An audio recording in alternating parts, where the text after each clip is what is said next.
Hello, good morning, good morning. It's very early here, and I just want to share a nugget. Okay. Um, Life has taught me one thing, and it has taught me that the number of friends you have does not necessarily mean that you are a friendly person, you're kind, or you're good.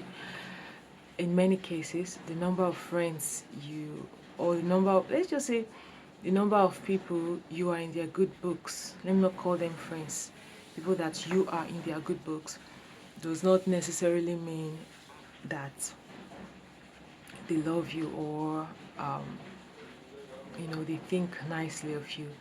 A lot of people have you in their good books because you're living your life based on the standard they want you to live and based on the level where they would rather have you. Remember, everybody loves babies. Why do people love babies? Because babies are very, very handy. They are not just because of their innocence, but because they are not competing with anybody. They don't drag with anything.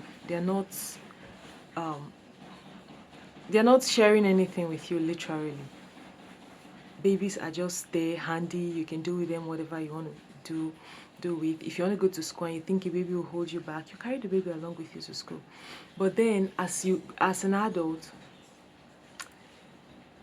when you start seeking the same thing that some other persons are seeking, in most cases they become competitive and try to bring you down or try to be better than you. And the moment someone is trying to be better than you, trust me, toxicity has been introduced, and that person is very, very, very likely to want to make you feel or have you feel. And that's just it. So having too many people around you does not really depict kindness or goodness. In most cases, it's just because they see you on a level that they would rather have you be, or better still, you have something that they need and they are just after that. I've also learned this thing: when you're living your life on your own terms, you are going to have a lot of enemies, like a whole lot of enemies. The most hated person most times, it's not really the bad person or the worst person. We live in a world whereby evil is glorified. So how come everybody hates one person and someone with little understanding will say, oh, that person is bad, blah, blah, blah. Okay, that person's goodness may not be the standard of the world because we live in an evil world. But one thing I've learned is judge bad people less. People everybody has called bad. When I say bad is, those people that they don't like the person, but then they want to have updates about what that person does with their lives. They want to know, oh, is this person doing this? But yet you don't like the person. You know, I'm now being very, very careful. There are a lot of evil people out there. Trust me. I used to work in a place whereby someone I know happens to be one of the most popular teachers there, happens to be the kindest to people's knowledge, to ignorant people's knowledge. But then when you look behind that kind face, when you look behind that unsolicited laughter that's been given to you, that unwanted kindness that's been offered to you, you will see someone who is trying to disguise something. And what's that thing being disguised? It is evil. Yeah, evil. You have to be in the system to know that this person is not what they portray themselves as.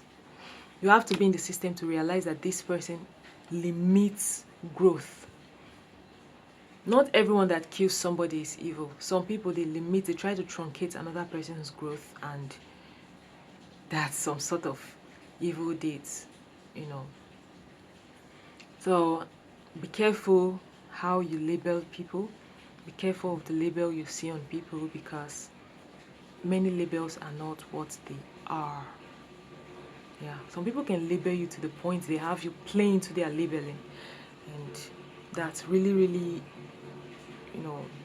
it's happening. I've seen it happen in many cases. You think this person is this, but no, they've set those traps here and there, and You're trying to have the person fall into it, and the moment that person falls into it, oh my gosh. See, we said it before, this person is whatever he said the person was. But then, uh-oh. But then you wouldn't know. You wouldn't know that everything, you wouldn't know that it was all a plot to bring an innocent person down. Life is not always as you see. There is always something beneath. Look out for what that thing is. Figure it out and decipher. Try to decipher things. Pray to God for a discerning spirit, a discerning heart, so that when you see evil, you spot it and you are able to, move away from it. Life is more than what you're thinking. There are a lot of games going on out there. We are up against the devil, and be on your game. Yes, be smart, be wise, flee from evil. People say when you want to eat with the devil, eat with a long spoon. Why do you want to eat with the devil? What kind of food does the devil have? Don't eat with the devil. Stay hungry till you find a nice meal to eat, okay? So there's just so much to say. I hope I was able to convey my points properly.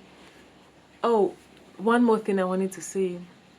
There's a huge price to pay the day you decide to be free. A lot of people walking on the streets are not free. They are either held bound by public opinions, societal expectations, and when you are not held back by any of those things, they don't like you because misery seeks company most times. So when you see too many companions out there, something is connecting them. Maybe misery, can't tell. So protect yourself, love yourself, be good to yourself first before you extend it to anybody. That's the commandments. Love your neighbor as you love yourself. There's so much to say. Maybe some other time I'm going to talk. I just woke up a few hours, maybe a few minutes ago. I'm going back to the bed. Bye.